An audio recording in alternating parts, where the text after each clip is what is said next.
Chemistry के हम 4-5 topic लेकर आए हैं आपकी सेवा में। चलते हैं हम लोग केमिस्ट्री की दुनिया में, चलें। पहला ही टॉपिक है केमिकल बॉन्डिंग। क्योंकि एटॉमिक स्ट्रक्चर को अभी नहीं लाए हैं, अभी हम लोग जो टॉपिक कवर कर रहे हैं उस टॉपिक का नाम क्या है ना, the name of the topic is chemical reaction. Chemical bonding में जो टॉपिक हम लोग कवर कर रहे हैं उस टॉपिक का नाम क्या है, केमिकल रिएक्शन। क्या नाम है? अब ध्यान दीजिएगा, इधर इधर इधर। केमिकल रिएक्शन को पढ़ने से पहले कुछ चीजों को चला समझ लीजिए। एक चीज और ध्यान रखिएगा, इस सप्ताह में कंप्लीट सारा टॉपिक आपका फिनिश हो जाएगा। ठीक है, सारा मैथ रीजनिंग सब टीचर को बोल दिए हैं कि इस सप्ताह में आपका कंप्लीट करवा देंगे। ध्यान से समझने की कोशिश कीजिएगा।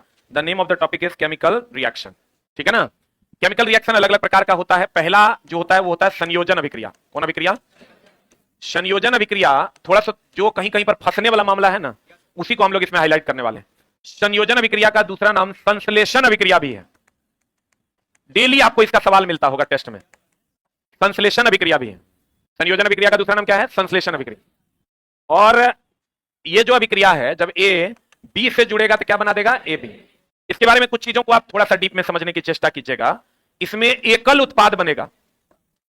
आप रिएक्शन पहचान ही नहीं पाते हैं कि यह किस टाइप का रिएक्शन है, उसी पर हम लोग ध्यान केंद्रित करेंगे आज की कक्षा में।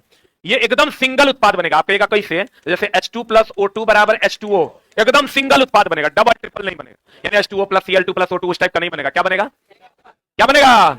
ये ध्यान रखना, ये केवल यही रिएक्शन है जिसमें सिंगल उत्पाद बनता है, बाद बाकी किसी में बनता नहीं।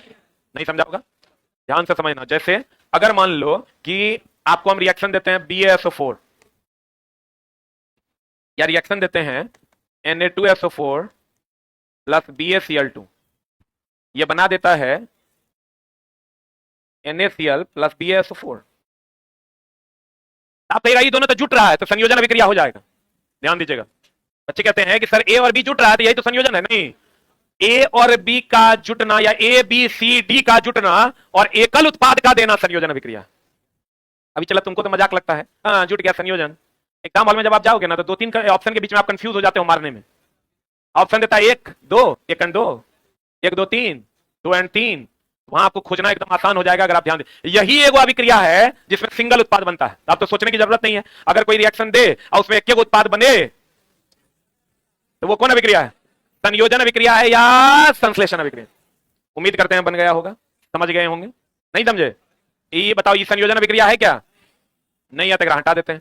और जब कोई चीज संयोग करता है तो कुछ देता है, कुछ देता है, मतलब ये कौन अभिक्रिया है?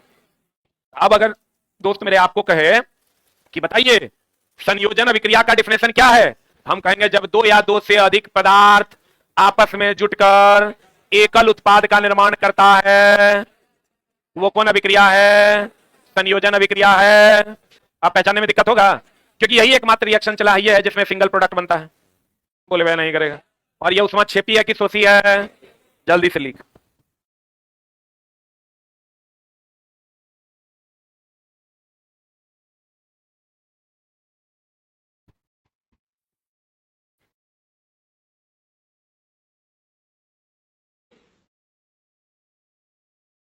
अब देखो, एक होता है वियोजन अभिक्रिया। कौन अभिक्रिया?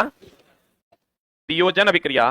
अब वियोजन अभिक्रिया का ही दूसरा नाम अपघटन अभिक्रिया है। कौन अभिक्रिया है? कौन अभिक्रिया है? अपघटन। वियोजन अभिक्रिया का दूसरा नाम क्या है? अपघटन। इसमें सिंगल उत्पाद दो या दो से अधिक उत्पाद में बदल जाता है। एक उत्पाद, हाँ उत्पाद का मतलब यहां प्रोडक्ट है। एक अभिकारक दो या दो से अधिक पदार्थ में टूट जाता। जल्दी। एक अभिकारक दो या दो से अधिक पदार्थ में टूट जाता है। एक अभिकारक दो या अभिकारक कितना होगा इसमें? रिएक्टेंट एक होगा कि दो होगा? एक होगा, तब वो टूटेगा। तो उसी को हम लोग क्या कहेंगे? कौन अभिकारक? वियोजन अभिक्रिया। वियोजन अभिक्रिया को ही दूसरा नाम क्या है? अपघटन अभिक्रिया। बताओ, चला चीनी को टूटना है तो वियोजित होना, तो उष्मा लेगा कि देगा? देगा। लेगा, गरमाएगा तब ना टूटेगा। तो कहते हैं दोस्त मेरे, ये उष्मा शोषी अभिक्रिया है। कौन अभिक्रिया है? कौन अभिक्रिया है? उष्मा शोषी अभिक्रिया है। बाप रे, बहुत स्लो लिखते हैं जी आप लोग। अरे बाप रे बाप। कौन अभिक्रिया ये है? उष्मा शोषी। अब देखो, चला लात खा जाएगा, आगे में बैठल है, हंसता है। मोबाइल कहाँ है तुम्हारा? लाओ, व्हाट्सएप खोल के तो नहीं देना, व्हाट्सएप खोल के दो ना।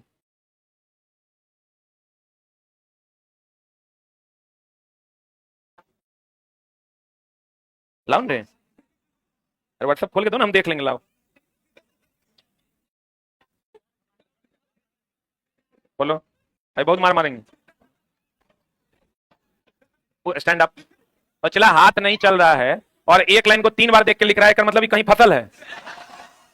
खोल के लाओ। अभी फिर तो मेरा गुस्सा नहीं देखा है, अभी मेरा पासवर्ड ही नहीं याद आ रहा है। उसको क्या डिलीट कर रहा है? उसको क्या delete कर रहा है?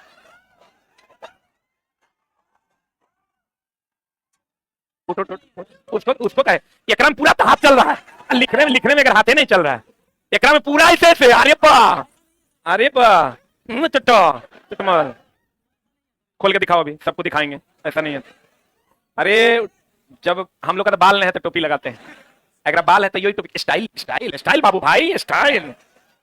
चट्टा पढ़ने आया तो यही सब। ये वो लाइन ही लिख रहा है, चला बहुत मार मारेंगे अभी तो, चिन्ह मारेंगे, फुटबॉल बना देंगे। चुट्टा एक 3-5 बार देखा है, हाथे नहीं चल रहा है, चुरवा है सब। अरे चला हम लोग एक बार में देख के बता देंगे कि कुकर्म कर रहा है। बैठो, क्लास के बाद थोड़ा हम बतियाते हैं।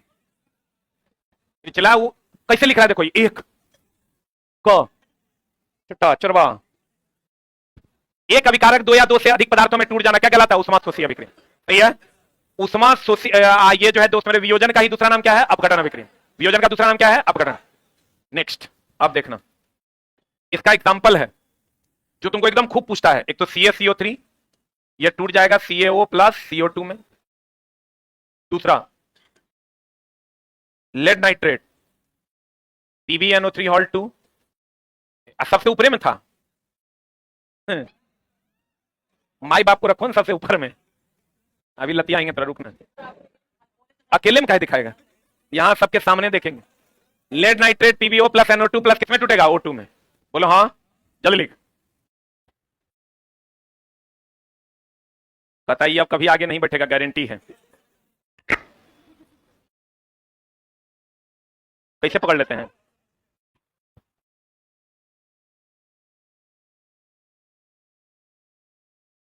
देखो चला, ई है लेड एसीटेट। कभी कभी क्वेश्चन पूछता है लेड एसीटेट कि बताइए लेड नाइट्रेट के बदले हम लोग क्या यूज करते हैं? Lead acetate. चला आंख में दिखता, बोलो ना, हम ये लड़की लोग में भी कई को क्या है, कई को नहीं है, हम देख के बता देंगे।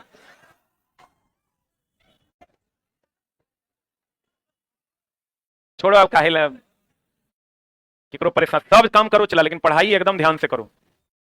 लेड नाइट्रेट के बदले हम लोग किसका यूज कर सकते हैं? लेड एसीटेट का। क्लियर है? आज हम चला सिर्फ उन पहलुओं पर ध्यान देंगे जो पहलू हमारा केमिकल रिएक्शंस में छूट रहा है। लेड नाइट्रेट के बदले किसका उपयोग करते हैं? Lead acetate. तीसरा रिएक्शन है जब अमोनियम नाइट्रेट NH4NO3, इसको जब आप गर्म करते हैं तो ये बन जाता है N2O प्लस क्या रे? H2O। अमोनियम नाइट्रेट को जब आप गर्म करते हैं तो ये बन जाता है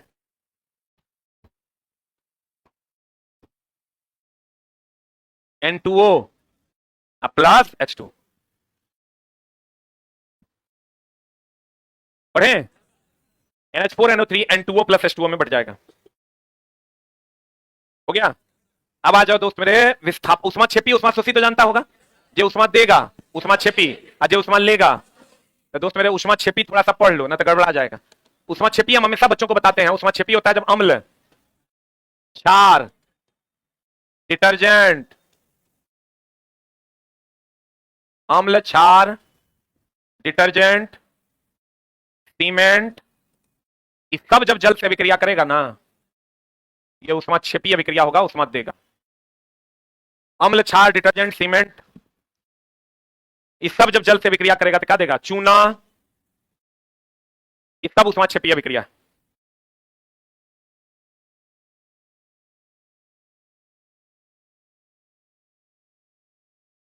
हो गया? अब देखो चला, एक जो आप नहीं पढ़े, उष्मा शोषी फिर नहीं पूछेगा। सोडियम, एक होता है विद्युत अपघटन विधि। कौन विधि? विद्युत अपघटन विधि द्वारा हम लोग सोडियम, मैग्नीशियम, अल्युमिनियम जैसे धातु का निष्कर्षण करते हैं। जैसे धातु का क्या करते हैं? निष्कर्षण करते हैं। विद्युत अपघटन विधि द्वारा सोडियम मैग्नीशियम अल्युमिनियम जैसे धातु का निष्कर्षण करते हैं। फेन प्लवन विधि द्वारा सल्फाइड अयस्क का निष्कर्षण।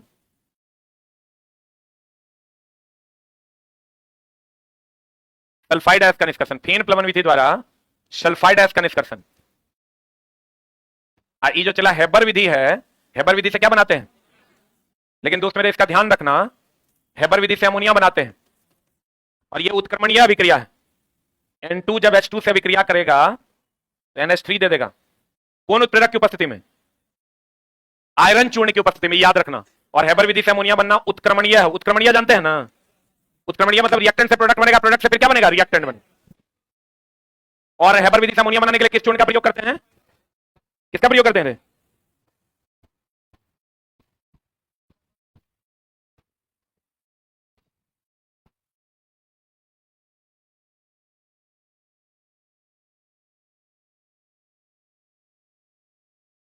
हेबर विधि से जो अमोनिया बनाते हैं इसमें कौन चूर्ण का प्रयोग करते हैं? आयरन चूर्ण का।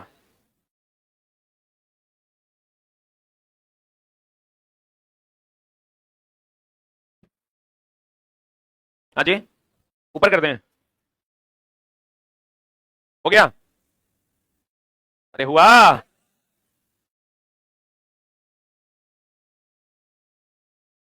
कितना तुम जल्दी लिखेगा तो मोबाइल तो बाबूजी के पास अब जाएगा।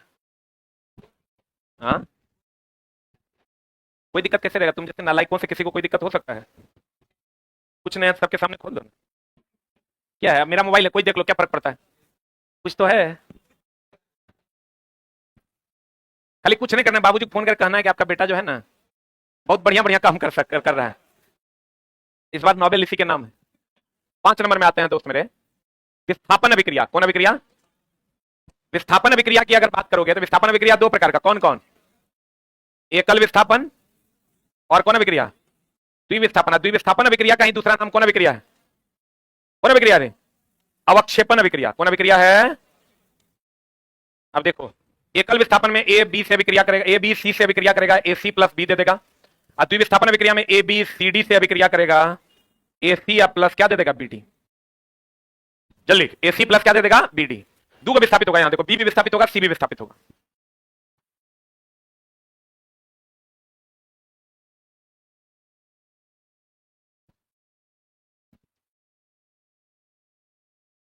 ए बी सी से अभिक्रिया करेगा, ए सी प्लस बी देगा।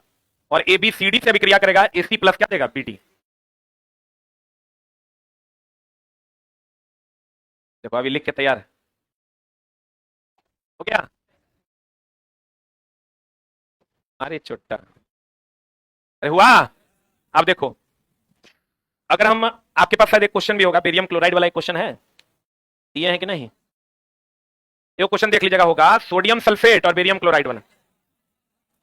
Na2SO4 अब प्लस BaCl2, ये देता है BaSO4 अब प्लस NaCl, और ये सफेद अवक्षेप है। क्या है ये?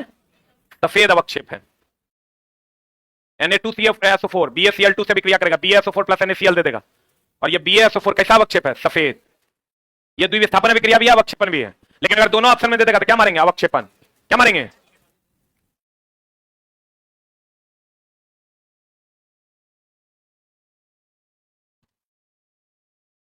एक क्वेश्चन पूछता है विद्युत अपघटन से, दूसरे को क्वेश्चन पूछता है 6 नंबर में, अगर हम आते हैं विद्युत अपघटन। विद्युत अपघटन के द्वारा या अपघटन में प्रकाशीय अपघटन की अगर हम बात करें, प्रकाशीय अपघटन, प्रकाशीय अपघटन अपघटन का ही एक प्रकार है। तो प्रकाशीय अपघटन में राते में क्वेश्चन था, AgCl2 प्रकाश की उपस्थिति में क्या बना देगा? Ag plus plus plus 2Cl minus. और इसका रंग कैसा होता है? स्लेटी रंग का होता है। कैसा रंग का होता है? स्लेटी। एक विद्युतीय अपघटन है जिसमें जल का होता है। विद्युतीय अपघटन की अगर हम बात करें, विद्युतीय अपघटन, विद्युतीय अपघटन होता है जब H2O इस पर विद्युत धारा प्रवाहित की जाती है तो ये बन जाता है H plus plus OH minus. इसको हम लोग कहते हैं विद्युतीय अपघटन।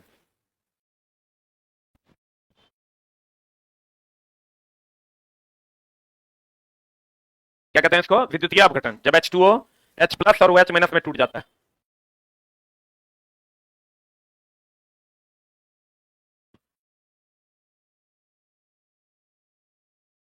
हाँ, तो यहां पर 2Cl माइनस नहीं है। हो गया? जब विद्युतीय अपघटन में H2O किसमें टूट जाएगा? H plus plus OH minus में। अगला 7 नंबर चलते हैं। उदासीनीकरण अभिक्रिया जानते हैं? ये तो सबको पता होगा। उदासीनीकरण अभिक्रिया अम्ल, इसी को निष्प्रभावीकरण अभिक्रिया कहते हैं। अम्ल क्षार आपस में अभिक्रिया करेगा और लवण प्लस क्या बना देगा? जल। लवण प्लस क्या बना देगा? जल। अम्ल क्षार आपस में अभिक्रिया करेगा और लवण और जल। एक मिनट इसको पहचानने का कैसे पहचानिएगा? अब ध्यान दीजिएगा, यहां अधिकतर जल, अगर एक प्रोडक्ट के बाद दूसरा प्रोडक्ट जल हो तो 99% चांस है वो अभिक्रिया कैसा अभिक्रिया होगा? उदासीनीकरण। जल्दी, अगर एक प्रोडक्ट के बाद दूसरा प्रोडक्ट जल हो तो वह अभिक्रिया उदासीनीकरण अभिक्रिया है।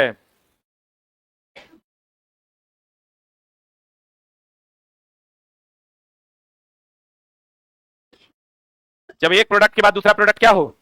जल हो तो वो कौन अभिक्रिया है? उदासीनीकरण अभिक्रिया। सही है, तो पहचान लीजिएगा। सिंगल प्रोडक्ट होगा तो कौन अभिक्रिया? संयोजन अभिक्रिया। और रिएक्टेंट में अगर सिंगल प्रोडक्ट होगा तो वियोजन अभिक्रिया।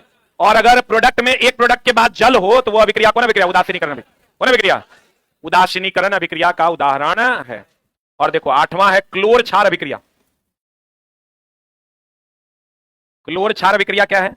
जब NaCl H2O से अभिक्रिया करता है तो ये बना देता है NaOH plus Cl2 plus H2O। इसको कहते हैं दोस्त मेरे क्लोर क्षार अभिक्रिया, क्योंकि यहां क्लोरीन है और यहां OH है तो क्षार है। इसको कौन अभिक्रिया कहते हैं? क्लोर क्षार अभिक्रिया।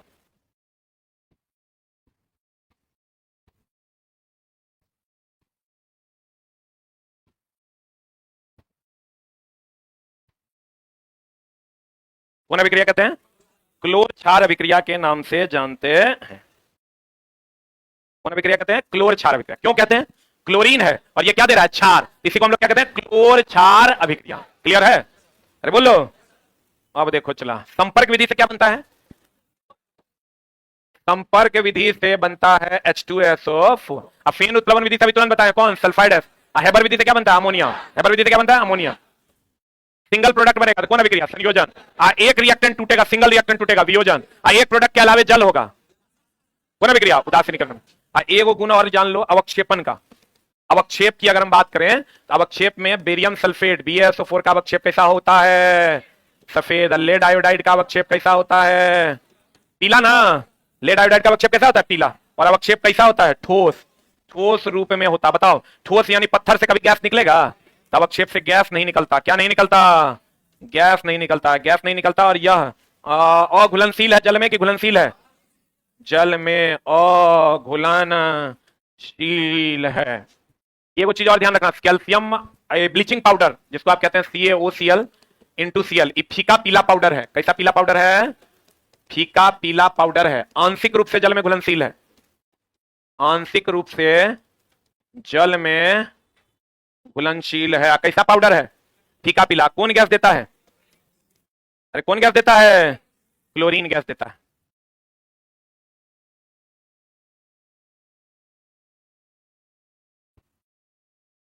अच्छा तुझको पुकारे मेरे गीत रे मेरे गाना।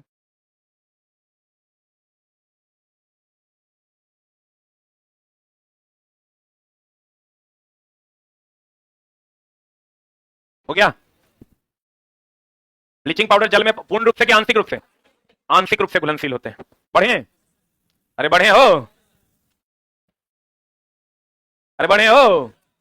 अब बताइए। ये बोला नहीं रे, 1 घंटा से लिखेगा तो यहां हम बैठल रहेंगे। जल्दी जल्दी लिखना। बताओ, जलीय पोटेशियम आयोडाइड तथा जलीय लेड नाइट्रेट, एनसीईआरटी एग्जाम्पलर का क्वेश्चन है। लेड नाइट्रेट किसके किसके बीच अभिक्रिया हो रहा है? PbNO3 ऑल 2 प्लस किसके बीच? Lead iodide. Potassium iodide. Potassium iodide ना, ये बना देता है दोस्त मेरे PbI2 प्लस KNO3। PbI2 कैसा रंग होता है? पीला अवक्षेप देता है। और हम बोले हैं लेड नाइट्रेट के बदले क्या यूज कर सकते हैं? क्या यूज कर सकते हैं? Lead acetate. अब बताओ क्या होगा? लेड नाइट्रेट के मध्य द्विविस्थापन अभिक्रिया में लेड आयोडाइड का पीला अवक्षेप बनता है। क्वेश्चन एक हो रहा है कि लेड नाइट्रेट और पोटेशियम आयोडाइड के बीच जब अभिक्रिया होता है, पोटेशियम आयोडाइड के बीच जब अभिक्रिया होता है, KI के बीच जब अभिक्रिया होता है तो लेड आयोडाइड का पीला अवक्षेप बनता है। इस प्रक्रिया को करते समय यदि लेड नाइट्रेट उपलब्ध ना हो तो निम्नलिखित में से लेड नाइट्रेट के स्थान पर किसका प्रयुक्त किया जा सकता है? बताएं। अभी लेड नाइट्रेट के समान ही कौन है? Lead acetate. अगर आप क्लास के पहले सेकंड से जुड़े होंगे तो। सही है? What is answer? B for ball. NCERT में चलाई दिया हुआ है। तापीय अपघटन ये भी बताएं, बताओ। NH4NO3 इसको जब तापीय अपघटन करवाओगे तो क्या आ जाएगा? N2O plus H2। What is answer? बताएं ना अभी, ए की बी की सी। देखो तापीय अपघटन अपघटन कर रहा है, सिंगल प्रोडक्ट है कि मल्टीपल, सिंगल रिएक्टेंट है कि मल्टीपल रिएक्टेंट है? Single reactant. Answer HNO3। इतना से हम बोले एक प्रोडक्ट के साथ अगर जल हो, कौन अभिक्रिया? अपघटन होगा नहीं क्योंकि यहां सिंगल प्रोडक्ट होना चाहिए था। बोलो। संयोजन होगा नहीं क्योंकि इस साइड सिंगल प्रोडक्ट होना चाहिए था। बताओ तो अपघटन में रिएक्टेंट में सिंगल प्रोडक्ट, अब संयोजन प्रोडक्ट में सिंगल प्रोडक्ट। पता नहीं बुझा रहा है कि नहीं? अगर अपघटन होगा तो इस साइड में सिंगल प्रोडक्ट टूटेगा, और संयोजन होगा तो जुट के सिंगल प्रोडक्ट बनेगा। तो यहां तो संयोजन मेन समस्या क्या है, चला इसको बच्चा पढ़ तो लेता है, इक्वेशन का एक पहचान ही नहीं पाता, कंफ्यूज कर जाता है, क्योंकि उसको KNO3 के बारे में पता नहीं है कि लवण है। हम तुमको ई तो पता है, तुमको OH है, क्षार है, HNO3 अम्ल है, लेकिन हमेशा अम्ल और क्षार जुट के यही थोड़े देता है, अलग अलग अभिक्रियाएं हैं। आप खाली ये देखिएगा, एक प्रोडक्ट के बाद अगर जल है तो वो कौन अभिक्रिया है? उदासीनीकरण। रेडॉक्स तो अम्लीय, ऑक्सीकरण अपकरण दोनों अभिक्रिया। अगला टॉपिक यही पढ़ना है हम लोगों को, बता देंगे वहां। कौन सी धातु विद्युत अपघटन द्वारा प्राप्त की जा सकती है? सोडियम, मैग्नीशियम और एल्युमिनियम। सही है, लिखा भी दिए। Sodium sulphate Na2SO4 barium chloride के साथ अभिक्रिया करता है तो क्या बना देगा? अरे क्या बना देगा? PaSO4 plus NaCl। बताओ क्या होगा? हम बोले तो ये द्विविस्थापन अभिक्रिया होगा। ये तो सफेद अवक्षेपण देता है। हम अभी आपको क्या पढ़ाएं कि सफेद अवक्षेप देता है, अवक्षेपण अभिक्रिया है, लेकिन ये एक प्रकार का अवक्षेपण अभिक्रिया, द्विविस्थापन अभिक्रिया भी तो है। What is answer? सी। अगर अवक्षेपण रहता तो पहला ऑप्शन की दूसरा ऑप्शन? पहला ऑप्शन क्या होता? अवक्षेपण। अवक्षेपण नहीं है, इसलिए दूसरा ऑप्शन क्या हो जाएगा? द्विविस्थापन अभिक्रिया।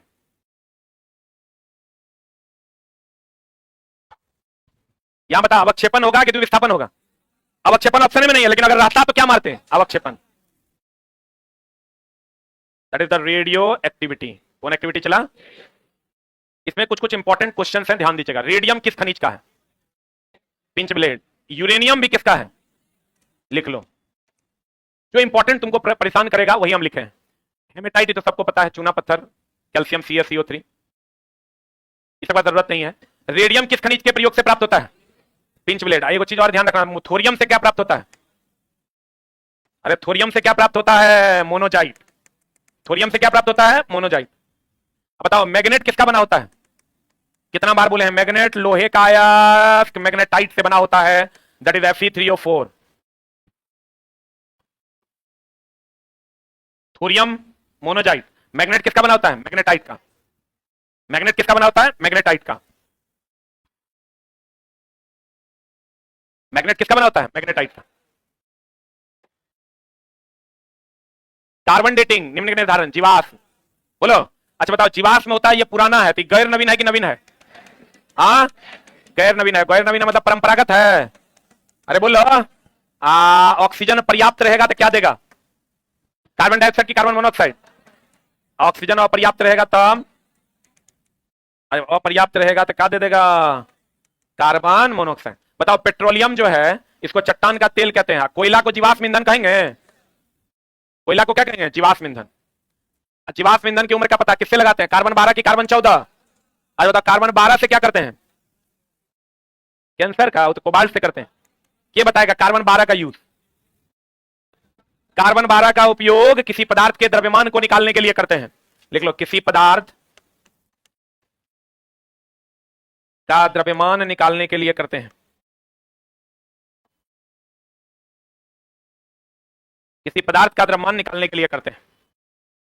कार्बन 14 का उपयोग कहां करते हैं? जीवाश्म की उम्र का पता लगाने के लिए। और जीवाश्म जो है गैर परंपरागत है, समाप्त, परंपरागत है, समाप्त हो जाएगा कि नहीं होगा? अरे होगा कि नहीं होगा? ये दोस्त मेरा समाप्त हो जाएगा।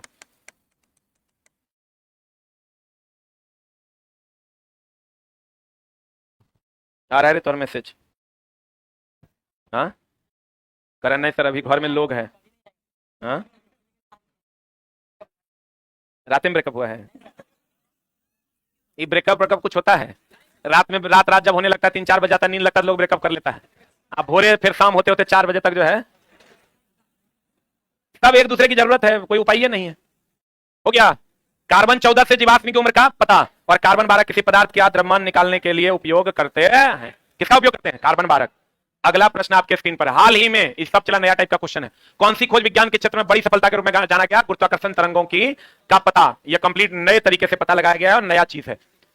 पता निम्नलिखित में से कौन सा सुमेलित नहीं? इसको चला, इसे याद करने का इसका एकदम सिंपल सा तरीका है कि आप दैनिक जीवन की चीजों से इसको याद कीजिए। यूरेनियम नाभिकीय रिएक्टर, आयोडीन घेगारों के उपचार, आयरन की कमी से क्या होता है? एनीमिया, कोबाल्ट से क्या होता है? कैंसर, सोडियम से ब्रेन ट्यूमर, सोडियम से रक्त का थक्का का पता, और आर्सेनिक से ब्रेन ट्यूमर। तुमको दुए को परेशान करेगा, एगो सोडियम आएगो कौन? आर्सेनिक। सोडियम से लिख लो रक्त का थक्का, यही बच्चा को याद नहीं रहता, यही पूछता है, रक्त का थक्का का पता लगाते हैं। आर्सेनिक की अगर हम बात करें तो ये ब्रेन ट्यूमर का पता, ब्रेन ट्यूमर का पता।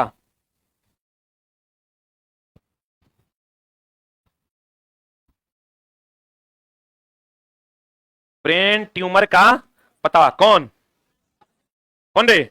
आर्सेनिक। किसका पता लगाता है? ब्रेन ट्यूमर का पता कौन लगाता है? आर्सेनिक। देखो यूरेनियम ऐसे भी नाभिकीय रिएक्टर में कभी कभी कहेगा तुमको नाभिकीय रिएक्टर का ईंधन के रूप में किसका उपयोग करते हैं? यूरेनियम 235। यूरेनियम में भी यूरेनियम 235। और कभी कभी क्वेश्चन कर देगा नाभिकीय रिएक्टर के कोर में हम लोग किसका उपयोग करते हैं? ईंधन को ही कोर कहते हैं। ईंधन को ही क्या कहते हैं? कोर। लिख लो, नाभिकीय रिएक्टर के ईंधन या कोर में, नाभिकीय रिएक्टर के ईंधन या कोर में, ईंधन को ही क्या कहते हैं? कोर में किसका उपयोग करते हैं? यूरेनियम का उपयोग करते हैं। यहां लिखो, रिएक्टर या कोर में किसका उपयोग करते हैं? यूरेनियम का उपयोग करते हैं। किसका उपयोग करते हैं? अच्छा आपको कह दे, बताओ परमाणु बम में हम लोग किसका उपयोग करते हैं? पहला यूरेनियम 235 का, इससे बढ़िया है यूरेनियम 238 का। बताइए किसका उपयोग करेंगे? ऑनलाइन वालों बताओ, ए नंबर की बी नंबर? कितने लोग बी के फेवर में है? Raise your hand. और ए के फेवर में? A is the right answer. क्यों? ये 238 इसलिए मर रहा है, 235 क्योंकि इसको समृद्ध यूरेनियम कहते हैं, क्योंकि इस पे धीरे से भी न्यूट्रॉन का अटैक कीजिएगा, ये बेरियम और क्रिप्टन में क्या होगा? टूट जाएगा। इसको समृद्ध यूरेनियम कहते हैं। लिख लो, समृद्ध यूरेनियम। समृद्ध यूरेनियम किसको कहते हैं? जिसपे न्यूट्रॉन से धीरे से भी अटैक करेंगे तो वो किसमें टूट जाएगा? बेरियम और क्रिप्टन में। लिखा? किसमें टूट जाएगा? बेरियम और क्रिप्टन में। कौन? समृद्ध यूरेनियम। एक चीज और ध्यान रखना चला इसी चैप्टर में, हम बार बार बताते हैं, जितना बम है वो सब अनियंत्रित है कि नियंत्रित है? जितना बम है अनियंत्रित है। और ये हाइड्रोजन बम की अगर बात करोगे तो नियंत्रित कि अनियंत्रित? अनियंत्रित कौन अभिक्रिया? संलयन की विखंडन। और अगर वही परमाणु बम अणु बम क्या है? परमाणु बम कह दे, अणु बम कह दे, नाभिकीय बम कह दे, नाभिकीय बम कह दे, इसका अनियंत्रित विखंडन के नियंत्रित? अनियंत्रित विखंडन। हम वैसे सभी चीजों को चला इस आगे के चीजों में बताएंगे 3 क्लास और में, जिसमें आपका जो आपको दिक्कत करेगा, जहां जहां आपको परेशानी है, वो सारी चीजों को हम आगे की कक्षाओं में बताएंगे। जितना बम है सब अनियंत्रित की नियंत्रित? आप बताओ तो। सूर्य में संलयन की विखंडन, ये सब तो पता है ना? नाभिकीय रिएक्टर में विखंडन। क्लियर है? कल हम लोग पढ़ेंगे सबसे important topic oxidation and reduction, लेकिन कोशिश कीजिएगा पहले सेकंड से जुड़ने का, नहीं तो फिर जुड़ के कोई फायदा नहीं होगा। अगर आप बीच में जुड़िएगा तो 9:05 में क्लास लाइव हो जाता है। कहते हैं सफलता इतनी खामोशी से करो, सफलता मेहनत इतनी खामोशी से करो कि सफलता क्या करे? शोर मचा दे। इसलिए दोस्तों खूब मन लगा के पढ़िए। Thank you very much.